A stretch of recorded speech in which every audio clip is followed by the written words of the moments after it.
Okay, let's start. अब तुम्हारे सारे डिस्कशंस बंद करो, इधर ध्यान दो। तो हमारा सबसे पहला part that is introduction. Okay, introduction में सबसे पहले मैं देखूंगा कि व्हाट इज इलेक्ट्रोस्टैटिक।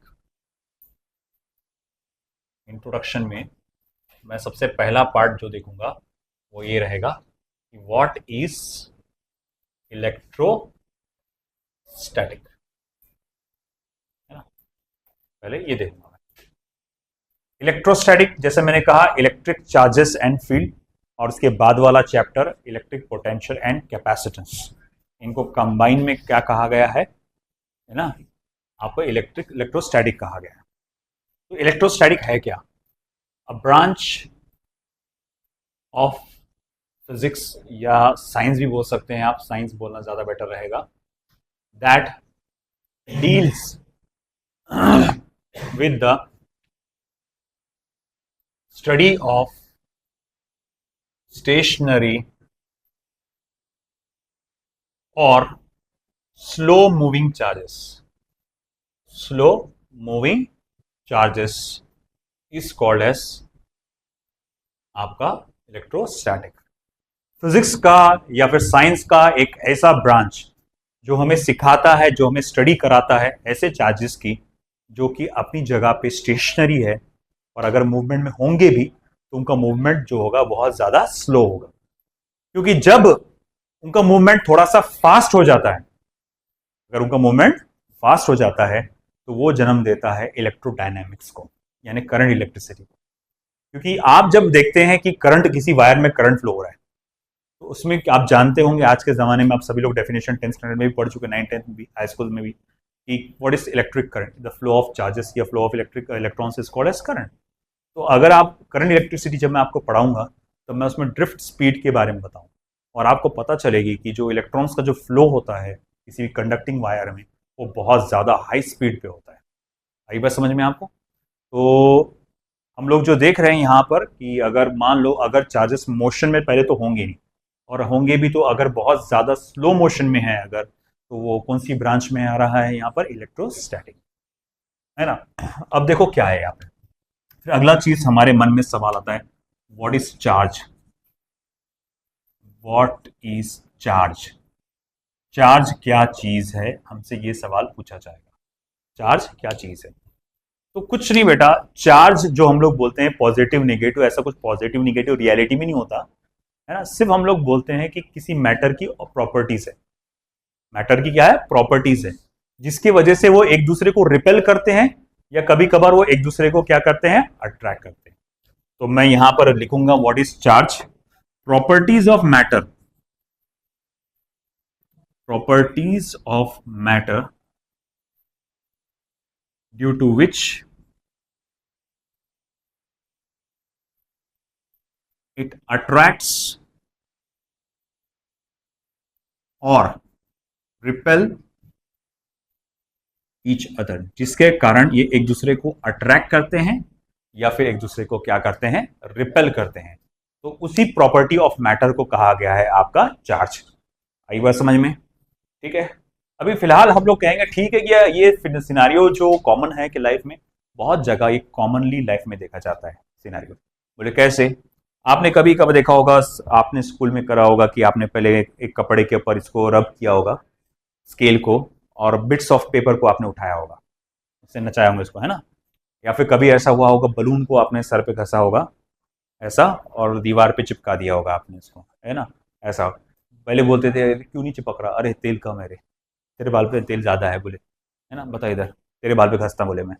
हुआ होगा ऐसा, है ना सिचुएशन। तेल, ऐसा तेल का कुछ लेना देना नहीं है ना। डिपेंड ये करता है आपका कि भाई किस प्रॉपर तरीके से रब हुआ है कि नहीं हुआ है ना। अगर प्रॉपर तरीके से रब हुआ होगा तो हुआ होगा कि उसमें से कुछ इलेक्ट्रॉन्स बाहर निकल गए होंगे, है ना। क्योंकि देखो हर एटम इलेक्ट्रिकली न्यूट्रल होता है। कोई भी एक एक्स एटम है मान लो, उसकी न्यूक्लियस में कुछ एन नंबर ऑफ प्रोटॉन्स है ना। एन नंबर ऑफ क्या है? प्रोटॉन्स है। तो वो न्यूक्लियस का चार्ज क्या रहेगा बेटा? पॉजिटिव।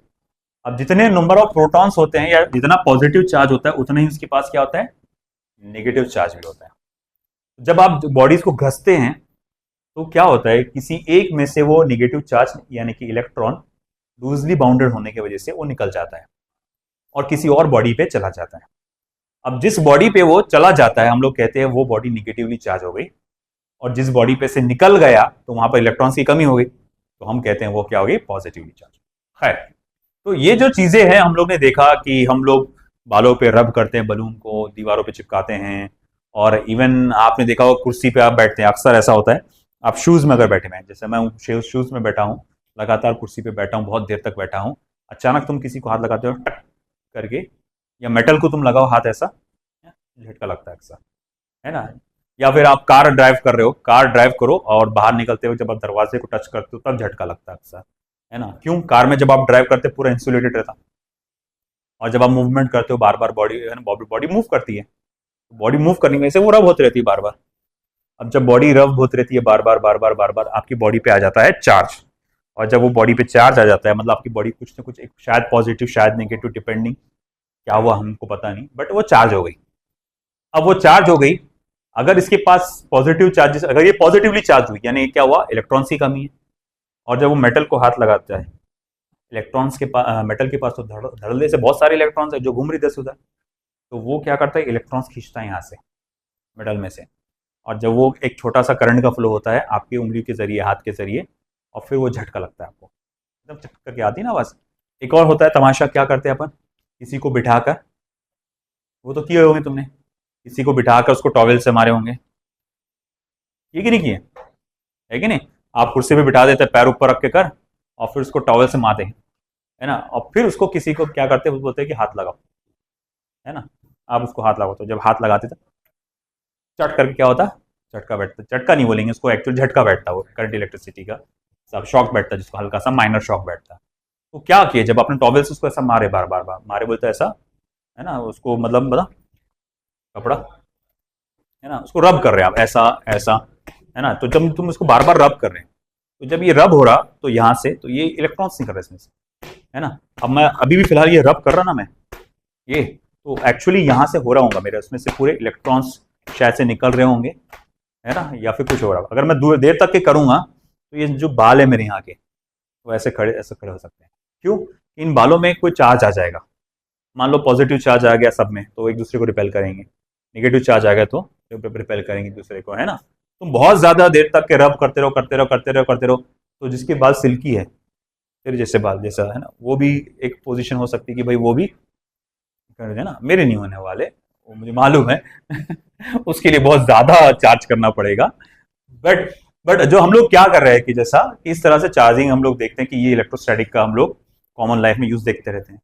जो हमारी कहा जाएगा लाइटनिंग होती है, जो बिजली गिरती है दड़ दड़ दड़, है ना, जो बिजलियां गिरते हैं, ये भी एक इसी का इफेक्ट है ना। सोचो आपको एक असाइनमेंट देता हूं मैं कि जाओ घर पे जाके देखो कि लाइटनिंग क्यों होती है, क्यों, किस वजह से होती है, उसके पीछे थोड़ा सा स्टडी करो। तो खैर हम लोग ये जो देखते हैं कॉमन लाइफ में हमें इलेक्ट्रोस्टैटिक का फिनोमेना बहुत कॉमनली देखने को आता है, ठीक है।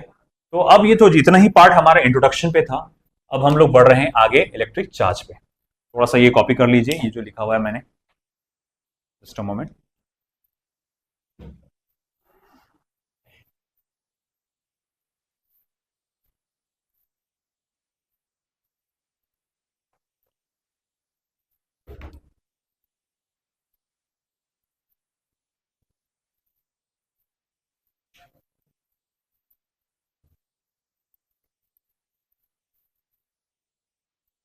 तो इलेक्ट्रिक चार्ज, ये सेकंड टॉपिक पे हम बढ़ते हैं। इलेक्ट्रिक चार्ज की जो डेफिनेशन है एक्चुअली मुझे देना चाहिए था इस टॉपिक को बताने के बाद, बट कोई बात नहीं, इतना उतना चलता है। और इलेक्ट्रिक चार्ज का, हाँ, जैसे कि आपने कहा कि इलेक्ट्रिक चार्ज का यूनिट क्या होगा, डायमेंशन क्या होगा, तो इलेक्ट्रिक चार्ज का जो एस आई यूनिट होगा इट विल बी कूलम, है ना। और इसके बाद डायमेंशन जो होगा हो जाएगा T1A1, ये इसका डायमेंशन रहेगा।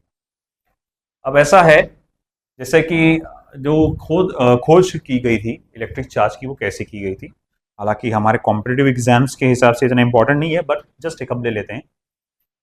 कोई एक पर्टिकुलर पर्सन या साइंटिस्ट या थिंकर बोला जाएगा, थेल्स ऑफ मिलेटस। मिलेटस शहर का नाम है, मैथमेटिशियन बताया उनको। ये एक ग्रीक मैथमेटिशियन थे, साइंटिस्ट नहीं बोलेंगे, मैथमेटिशियन बोलेंगे, है ना, मैथमेटिशियन। तो इन्होंने क्या किया, एक ग्लास रॉड लिया सबसे पहले, और इस ग्लास रॉड को उन्होंने धागे की मदद से या सिल्क थ्रेड की मदद से ऐसा लटका दिया उन्होंने। और फिर उसके बाद दूसरा ग्लास रॉड लिया और दोनों ग्लास रॉड को एक ही कपड़े से उन्होंने रब किया, एक ही कपड़े से उन्होंने रब किया। फिर क्या हुआ कि जब ये दोनों, सीधा बैठना रे बाबा, नींद आ रही तो जा घर पे जाके सो जा। तो जब दोनों ग्लास रॉड को एक ही कपड़े से उन्होंने रब किया और जब उन्होंने एक दूसरे के करीब लाया ये दोनों ग्लास रॉड को, तो उन्होंने देखा कि ये एक दूसरे को क्या कर रहे हैं, रिपेल कर रहे हैं। ठीक है। फिर उसके बाद सेकंड सिचुएशन में उन्होंने क्या किया, ग्लास रॉड की जगह उन्होंने एक प्लास्टिक रॉड ले लिया, प्लास्टिक रॉड, और दूसरा प्लास्टिक रॉड भी लिया और दोनों प्लास्टिक रॉड्स को सेम कपड़े से उन्होंने रब किया और दोनों प्लास्टिक रॉड्स को एक दूसरे के करीब लेकर आए। तो उस वक्त भी उनको क्या फील हुआ, रिपल्शन फील हुआ। फिर उसके बाद थर्ड सिचुएशन में उन्होंने क्या किया कि उन्होंने ग्लास रॉड को लटकाया और प्लास्टिक रॉड को हाथ में रखा उन्होंने, और उन्होंने दोनों को फिर से रब किया कपड़े से और एक दूसरे को करीब लेकर आए। तो अब ये रिपेल होने के बजाय एक दूसरे को अट्रैक्ट करने लगे। अब इससे ये बात समझ में आई कि इन दोनों में सेम प्रॉपर्टीज थी, इसलिए रिपेल कर रहे थे। ये दोनों में भी सेम प्रॉपर्टीज थी, इसलिए रिपेल कर रहे थे। और इन दोनों में अपोजिट प्रॉपर्टीज थी, इसी वजह से ये क्या कर रहे थे, अट्रैक्ट कर रहे थे। और फिर बाद में कहा गया कि अच्छा इसमें ये दोनों अपोजिट चार्जेस के हैं और इसीलिए वो क्या कर रहे हैं, एक दूसरे से अट्रैक्ट कर रहे हैं। फिर जैसे कि मैंने आपको बताया कि चार्जेस को कब पॉजिटिव कब निगेटिव कहा जाता है, जब आप एटम्स या किसी बॉडी के मेटल सरफेस को या किसी भी सरफेस को जब आप रब करते हो तो उसमें से इलेक्ट्रॉन्स निकल जाते हैं।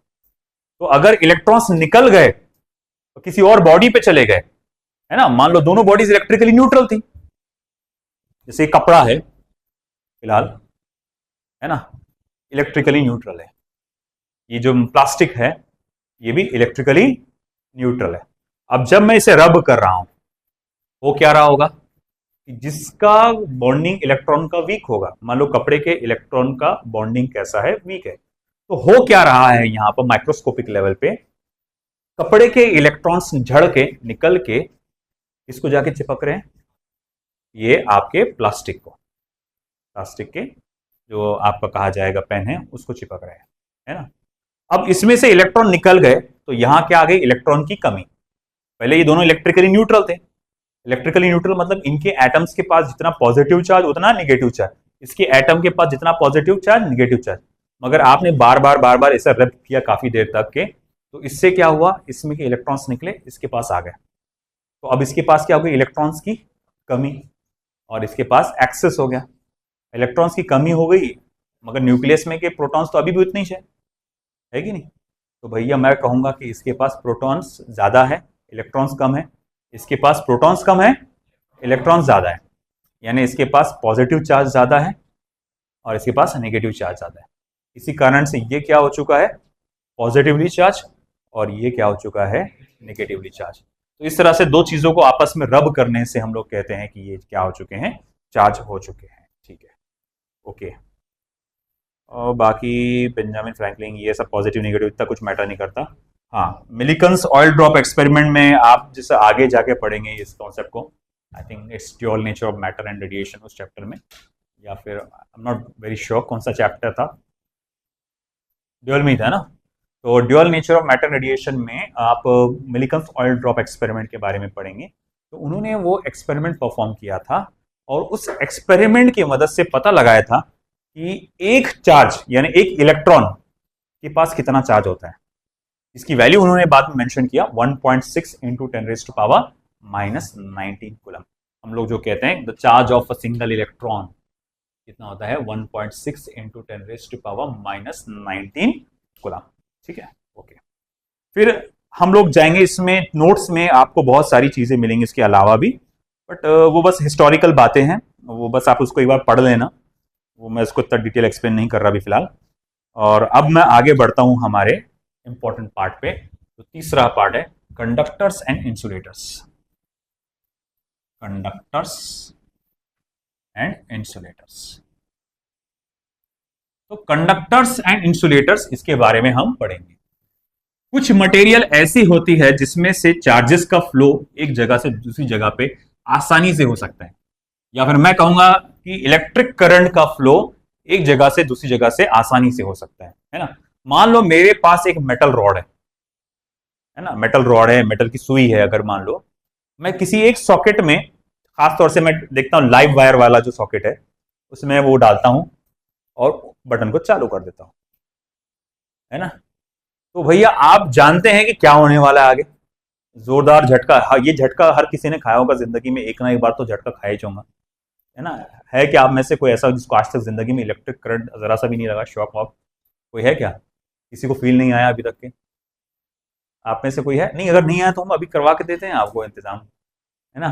तो खैर ये फील तो सभी को आया होगा, है ना, जब झंझनाहट होती, जब आप किसी चीज में, है ना, कूलर को हाथ लगा दो, फ्रिज को हाथ लगा दो, या गीले हाथ से कुछ भी ये स्विचेस को आप बंद चालू ये सब करते हैं, है ना। तो कभी कभार ऐसा होता है कि भैया आपको झंझनाहट होती है ना। कई लोग मान लो क्या करते हैं, बोलते हैं जैसे एक जस्ट हम लोग ने किसी को काम करने के लिए बुलाया, हमारे वो पूरा किचन का मुझे पूरा साफ करवाना था, तो जनाब ने क्या करे, मस्त ये सॉकेट लगा हुआ बड़ा है, इसका सॉकेट लगा, मस्त पानी फेंक रहे पूरा। मैं बोल रहा भाई भाई मत कर ऐसा, नहीं सुन रहा हूँ बंदा, नहीं सुन रहा, बस पानी फेंक रहा फेंक रहा फेंक रहा फेंक रहा, नहीं चल रहा। ठीक है, उस टाइम मैंने स्विच ऑफ कर दिया था, मेन स्विच, भाई उसको म्यूट लगा था भाई, मर ना जाए वो करके, है ना। तो भाई ठीक है, बाद में ऐसा हुआ कि चलो मैंने इंतजार किया, सूखने तो उसको पूरा उसने गीला करके रख दिया। फिर भी जब मैंने मतलब एक दिन के बाद मैंने वो मेन मतलब उसको उस जगह को मैंने चालू किया पावर सप्लाई, और वहां पर वो टाइल्स पे भी हाथ लगा तो करंट बैठ रहा था, है ना। तो वही वो बंदे ने पूरा गीला करके रख दिया वहां पर पूरा, तुम देख सकते हैं कि पूरा करंट पूरा इसमें एरिया में पूरा फैल चुका था। खैर, तो वो बात की बात है। तो हम लोग देखते हैं कि कंडक्टर्स ऐसे कुछ होते हैं कि जो भाई आप आसानी से उसमें करंट फ्लो हो सकता है। जैसे कि मेटालिक सब बॉडीज होती है, जो जितने भी मेटल्स होते हैं ऑलमोस्ट वो सारे के सारे कंडक्टर्स, हर कोई तो नहीं होता, कुछ कुछ मेटल भी होते हैं जो नॉन कंडक्टिंग होते हैं, रेयर होते हैं, बट ज्यादातर सभी लोग कंडक्टिंग होते हैं। और कुछ ऐसे मटेरियल होते हैं झैया जिसको आप देखते हैं कि आप अगर मैं ये पेन को वहां पर सॉकेट में डाल के कर दूं चालू, तो भाई वो मुझे करंट लगने वाला नहीं है ना, इतना मुझे श्योर है, क्योंकि भैया वो, है ना, क्योंकि ये प्लास्टिक है और प्लास्टिक इज अ इंसुलेटर, है ना। देखो नहीं तो ट्राई करते क्या? यस सर, तुमको सलो में मारने का रहता है बस, है ना। हाँ देखो रे भाई, मैं अभी भी सेफ खेल रहा, अर्थिंग में डाला मैंने तो खैर, तो भाई इससे कुछ होगा, don't try this at home, है ना। मैंने अर्थिंग में डाला था, मैं जिंदगी का धोखा नहीं करना, मान लो ये गीला है, अगर इसमें नमी है हल्की सी और मैं ये ट्राई करता हूँ, मस्त मजा आएगा है ना, इन्ना लिल्ला हो जाता मामला फिर खैर, तो जो मेटल जो देखो ऐसा होता क्यों है, क्योंकि आपके कंडक्टर्स के पास क्या होता है, फ्री इलेक्ट्रॉन्स। फ्री इलेक्ट्रॉन म्हणजे काय, लूजली बाउंडेड इलेक्ट्रॉन्स, है ना। उसके इलेक्ट्रॉन्स के सगे नहीं रहते, आसानी से उसको छोड़ के चले जाते हैं, है ना। आप देखते हैं जरी जरी बात पे एनर्जी एब्जॉर्ब करते छोड़ के चले जाते हैं वो लोग, ऐसा।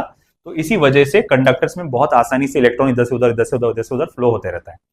वहीं इंसुलेटर के जो इलेक्ट्रॉन्स होते हैं वो बाउंडेड, टाइटली बाउंडेड रहते हैं, वो अपनी जगह को छोड़ के नहीं जाते, है ना। वो जितना भी तुम बोलेंगे उसको घसेंगे तो वो तो छोड़ देते, ऐसा घसने पे छोड़ देते, मगर आप इलेक्ट्रो मान लो किसी, मैंने वहां पर जब इंसर्ट किया, मान लो उसमें सॉकेट में करंट होता, तो मुझे करंट क्यों नहीं लग रहा, क्यों नहीं लग रहा, क्योंकि भैया ये इलेक्ट्रॉन्स अपनी जगह एनर्जी, यहाँ के जो इलेक्ट्रॉन्स एनर्जी एब्जॉर्ब कर रहे हैं, है ना, यहाँ के इलेक्ट्रॉन से एनर्जी खींच रहे हैं, मगर फिर भी वो अपने आप को क्या कर रहे हैं, एटम से डिटैच नहीं कर रहे, और इसलिए वो आगे नहीं बढ़ पा रहे। तो ये चीज को बारे में अपन करंट इलेक्ट्रिसिटी जब पढ़ेंगे, तो सेमीकंडक्टर्स जब पढ़ेंगे तब डिटेल में बताऊंगा, हमको अभी उसमें नहीं जाना है फिलहाल। तो खैर ये बेसिक फर्क होता है। मगर कंडक्टर्स को और इंसुलेटर को जब चार्ज किया जाता है तो क्या फर्क रहता है। जब किसी कंडक्टर को मैं चार्ज करता हूं, मान लो देखो ये कंडक्टर है, स्फेरिकल बॉल है, ये मेटल का बना हुआ है, गौर से सुनना ये बात, ये बहुत एक इंपॉर्टेंट कंसेप्चुअल पार्ट है। ये मेटल का बना हुआ है ना। अब मैं क्या कर रहा हूं, इस मेटल के बॉल को मैं सिर्फ एक साइड से घस रहा हूं, इस तरह से, मान लो सिर्फ एक साइड से। तो यहाँ के इलेक्ट्रॉन पे घस के मीडिया, हाँ, मान लो क्या हो गया, यहाँ के इलेक्ट्रॉन्स बाहर निकल रहे हैं। अब यहाँ के इलेक्ट्रॉन्स बाहर निकल रहे हैं मतलब यहाँ के एटम क्या हो जाएंगे, पॉजिटिवली चार्ज। तो ये एटम्स यहाँ के पॉजिटिवली चार्ज हो जाएंगे, है ना, इस तरह से पॉजिटिवली चार्ज हो जाएंगे। मगर मैं जब थोड़ी देर के बाद देखूंगा ना, थोड़ी देर में नहीं, बस जैसे ही मैं चार्ज करके हटूंगा, या जब भी मैं चार्ज कर रहा हूं, मैं क्या देखता हूं क्या, हालांकि मैं एक ही साइड में घस रहा हूं, हालांकि मैं एक ही साइड में घस रहा हूं, तो होना क्या चाहिए, सिर्फ यहां के इलेक्ट्रॉन्स बाहर निकलना चाहिए, सिर्फ इतना एरिया क्या होना चाहिए, पॉजिटिवली चार्ज होना चाहिए। मगर मैंने क्या देखा मालूम क्या, पूरी बॉडी पे चार्ज यूनिफॉर्मली डिस्ट्रीब्यूट हो गया, पूरी बॉडी पे यूनिफॉर्मली चार्ज डिस्ट्रीब्यूट हो गया। बोले ऐसा क्यों, पूरी बॉडी पे कैसे यूनिफॉर्मली डिस्ट्रीब्यूट हो गया चार्ज?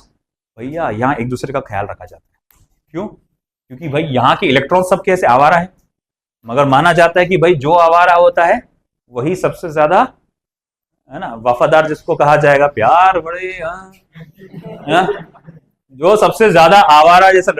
एक बात देखो तुम, ये फैक्ट है, ये भी एक फैक्ट है ना। तुम्हारे दो दोस्त है, एक बहुत ज्यादा पढ़ाकू, बहुत ज्यादा फोकस्ड लाइफ में, करियर में ऐसा वैसा ध्यान रखने वाला, और एक बहुत ज्यादा लफंडर, घूम रहा है इधर से उधर, ऐसा उधर घूम रहा है ना, रिकामा, जिसको फ्री इलेक्ट्रॉन की तरह सा।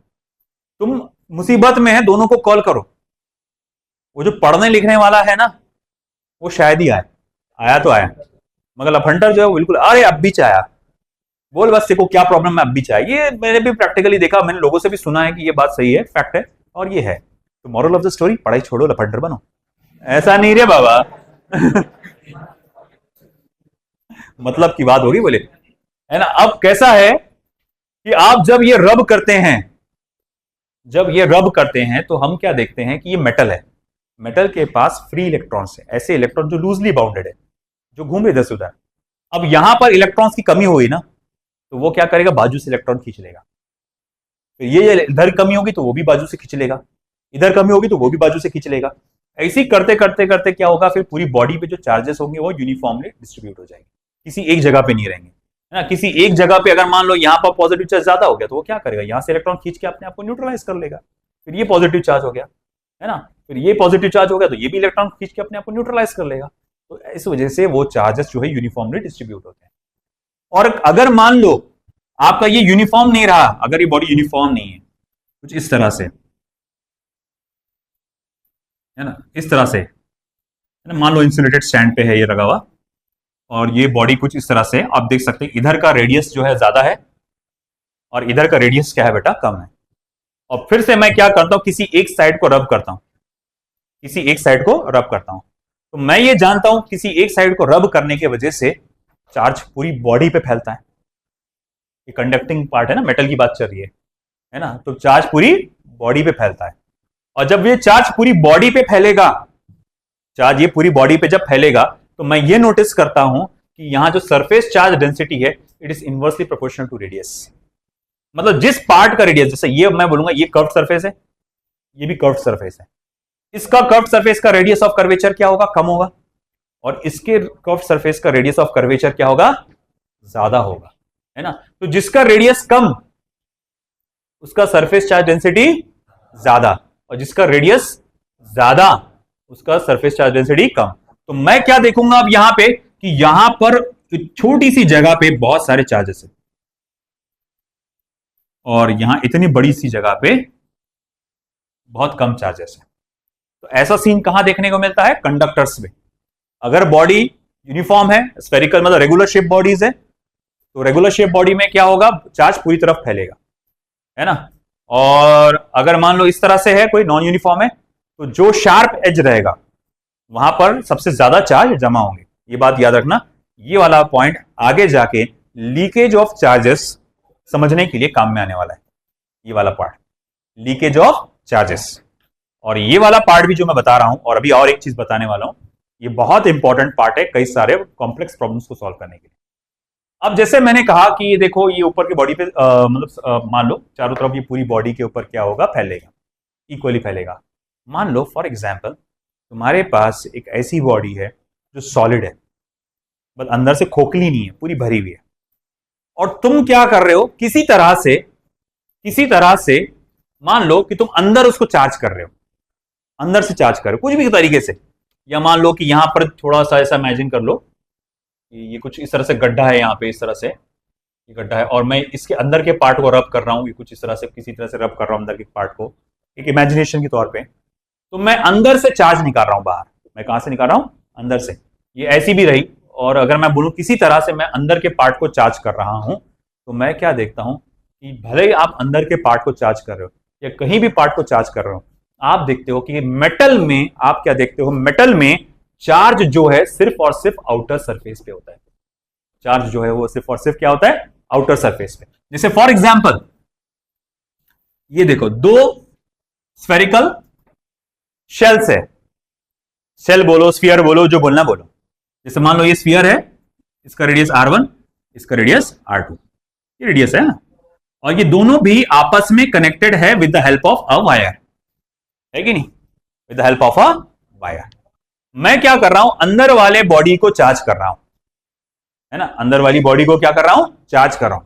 फिर मैं पूछूंगा आपसे अंदर के शेल पे कितना चार्ज जमा होगा, तो उसका जवाब रहेगा 0। क्यों? क्योंकि कंडक्टर की, मेटल की खासियत क्या है, आप कहीं भी चार्ज करो, वो चार्ज डिसाइड होता है outer surface of the body. कहां डिसाइड होता है, outer surface of the body. ये जब दोनों आपस में कनेक्टेड है, या फिर देखो पहले ही मान लो इसको चार्ज किया मैंने, ये चार्ज है और ये चार्ज नहीं है, तो जैसे ही मैं कनेक्ट करूंगा क्या होगा, पूरा का पूरा चार्ज इसके पास चला जाएगा, है ना। या फिर मान लो इसके पास पहले से थोड़ा सा चार्ज था और इसके पास भी पहले से थोड़ा सा चार्ज था, दोनों को कनेक्ट किए, पूरा का पूरा चार्ज यहां से हट के यहां आ जाएगा, आउटर सरफेस पे चला जाएगा, आउटर सरफेस पे। और बाद में जब मैं इसको डिस्कनेक्ट कर दूंगा ना, और पूछूंगा डिस्कनेक्ट कर दिया मैंने, अब बताओ इसके पास कितना चार्ज है ना, तो ये 0 चार्ज रहेगा। मतलब सिंपल से एक बात याद रखना कि यहां पर जब भी दो बॉडीज है, एक बॉडी है, एक इनर सरफेस बना हुआ है और एक आउटर सरफेस बना हुआ है, तो याद रखना एक बात कि आउटर सरफेस पे ही पूरा चार्ज होता है मेटल के केस में, इनर सरफेस पे कोई चार्ज नहीं होता। आई बात समझ में आपको? अब चलो ठीक है, ये तो कंडक्टर की बात थी। इंसुलेटर की क्या बात है? इंसुलेटर का ऐसा है कि इंसुलेटर बड़ा मतलबी है।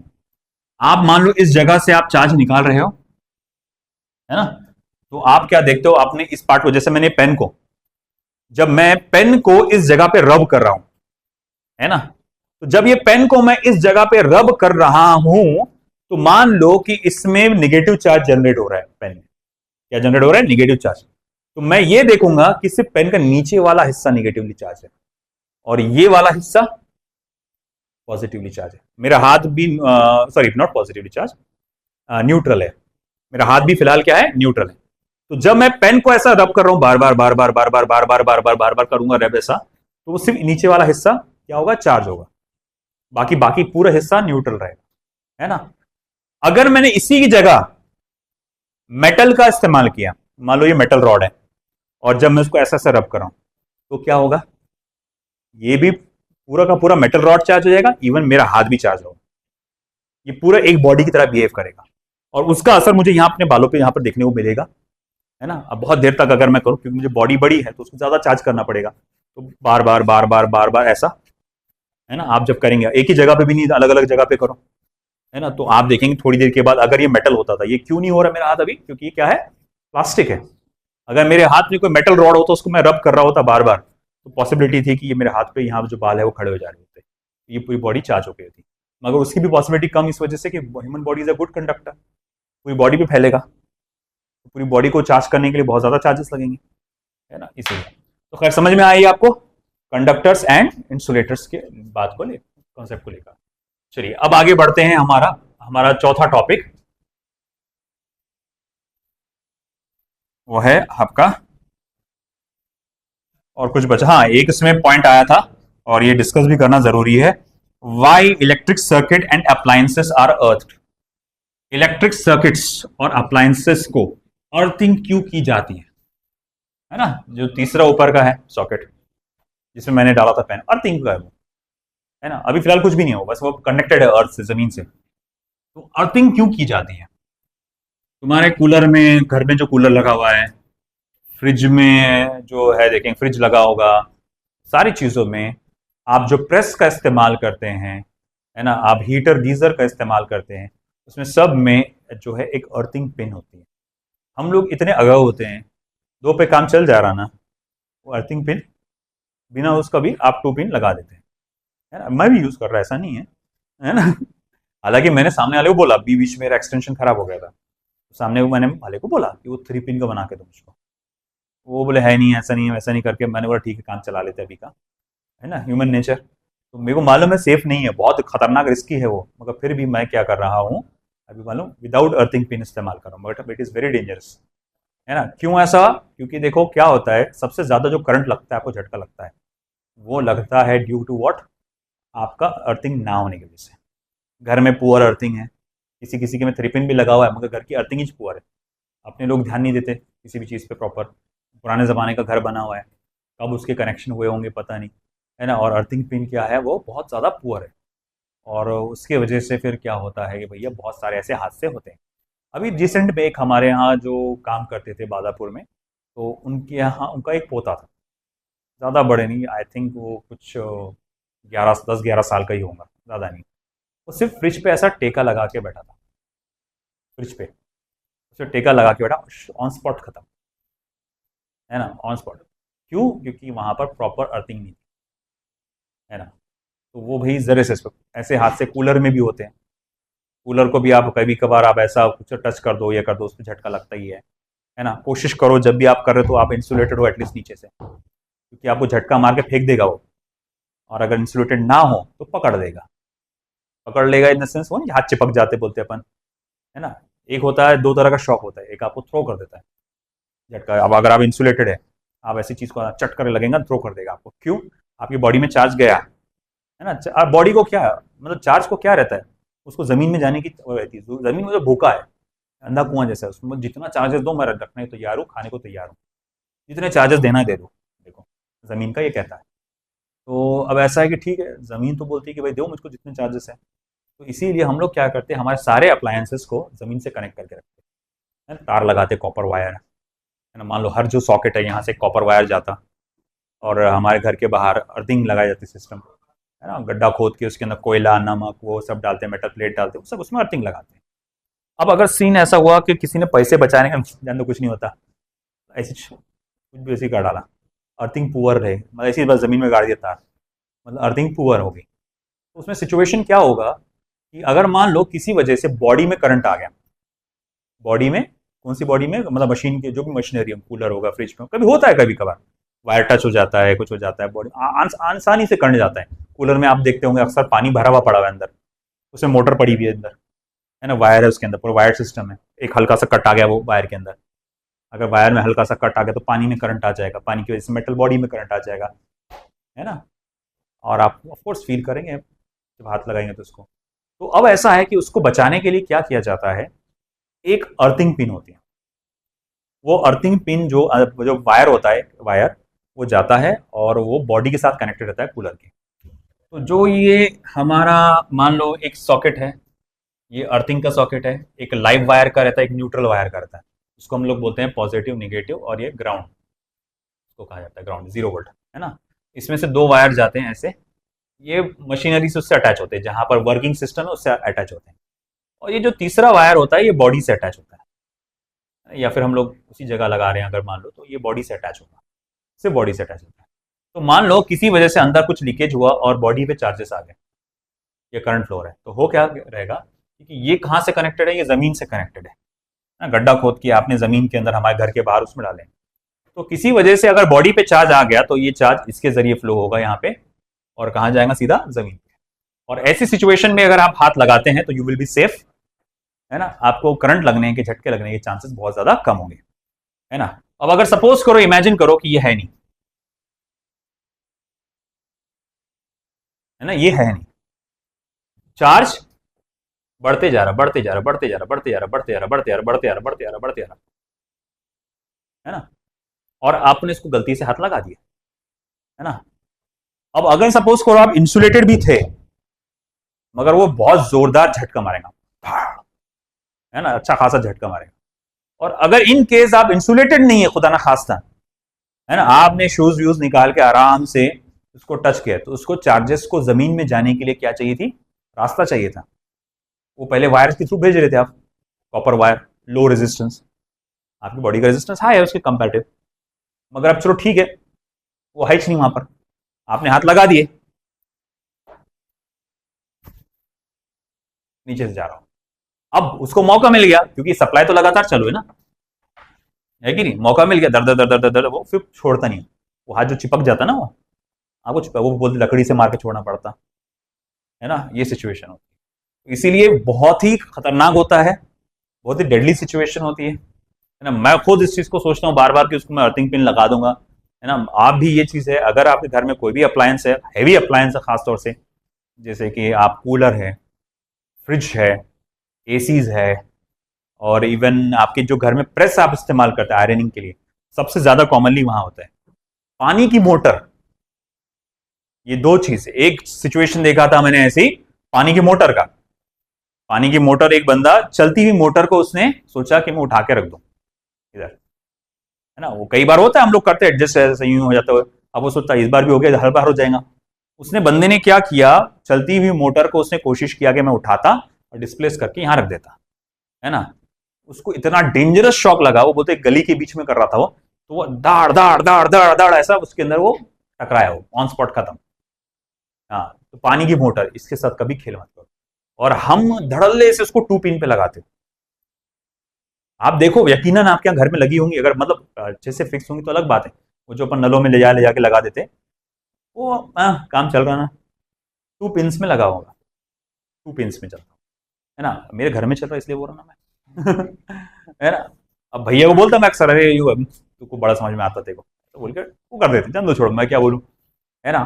तो ये बहुत डेंजरस है, पानी की मोटर, प्रेस जो हम लोग करते, जो आयरनिंग रहती वो भी हाई पावर रहता, बहुत ज्यादा पावर खींचती, और उसमें तो पानी का इस्तेमाल भी होता है, कोई कोई पानी वाली प्रेस आती है ना, तो वो भी डेंजरस, पानी बार बार लीक होता रहता है उसमें से, तो उसको भी 3 पिन पे चलाना जरूरी है।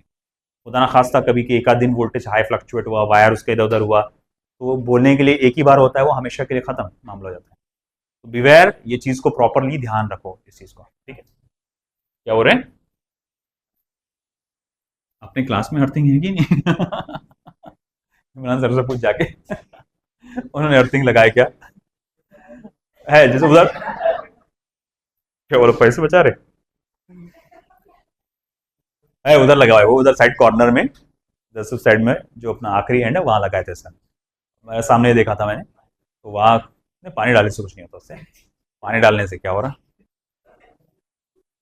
बारिश का पानी तो लगातार गिरता रहता, मगर होता है कि एक वक्त के बाद, कुछ सालों के बाद, ये जो थोड़ा से वायर खराब हो जाते हैं, और या फिर उसमें कुछ रस्ट हो जाता है, तो उसकी वजह से ये थोड़ा वीक हो जाते हैं, तो कुछ सालों के बाद उसको चेंज करना रहता है, मगर वो अपन जैसा चेंज उस पर ध्यान देते नहीं, सालों पुराना घर रहता है ना, और उसको चलने देते वैसे ही अपन, कुछ हुआ नहीं ना अभी तक के, चलने दो, ऐसा है, फिर बाद में होने को एक ही बार होता वो चीज़ है, फिर ध्यान में आता, किसी की जान जाए बात कि अरे ये कर लेना चाहिए था अपन, ठीक है। चलो नेक्स्ट पार्ट, ओके 10 ही मिनट बाकी है, तो आई ड्रॉप वो बाकी का, मैं चार्जिंग मेथड जो है कल ले लूँगा आपका, कल मीन्स अगले लेक्चर में।